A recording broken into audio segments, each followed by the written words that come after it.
മനുഷ്യാവതാരം ചെയ്ത വചനമായ ദൈവത്തിൻ്റെ മുന്നോടിയായി ഏലിയ വരണമെന്നുള്ള ശിഷ്യന്മാരുടെ ആ ചോദ്യത്തിൻ്റെ പശ്ചാത്തലത്തിൽ പഴയ നിയമം രാജാക്കന്മാരുടെ 2-ാം പുസ്തകം 17, 18, 19, 21 അധ്യായങ്ങളിൽ ഏലിയയെ പറ്റി വായിക്കുന്നുണ്ട്.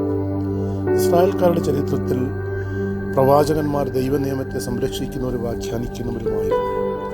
നിയമങ്ങളിൽ ഏറ്റവും വലിയ നിയമമായിരുന്നു ഇസ്രായേൽക്കാരെ ഈജിപ്തിൻ്റെ അടിമത്തത്തിൽ നിന്ന് വിമോചിച്ച ദൈവമായ കർത്താവല്ലാതെ മറ്റൊരു ദൈവം ഉണ്ടാകരുന്നത് എന്നതാണ്.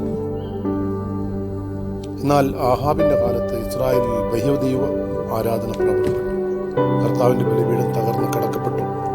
ആ സന്ദർഭത്തിൽ കാർമൽ മലയിൽ സത്യദൈവത്തിൻ്റെ അസ്തിത്വം തെളിയിക്കാൻ വേണ്ടി ബാൾദൈവനും യഹോവ ദൈവത്തിനും ബലിപീഠമൊരുക്കി ബലിയർപ്പിച്ചു.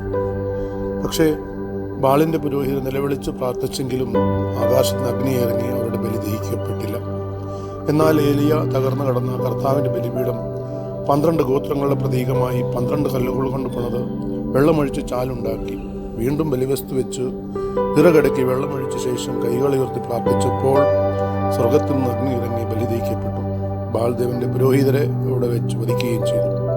ഈ ബലിപീഠം സഭയെയും ക്രിസ്തുവിനെ പ്രതിനിധാനം ചെയ്യുന്നു. ക്രിസ്തുവാകുന്ന ബലിപീഠം രൂപപ്പെടുന്നതിന് നഷ്ടമായ കൂട്ടായ്മ വീണ്ടെടുക്കപ്പെടണമെന്നാണ് ഏലിയ. കൂട്ടായ്മയില്ലാത്ത ദേവാലയങ്ങൾ യഥാർത്ഥമായ ക്രിസ്തുവാകുന്ന ബലിവസ്തു രൂപപ്പെടുന്നില്ല.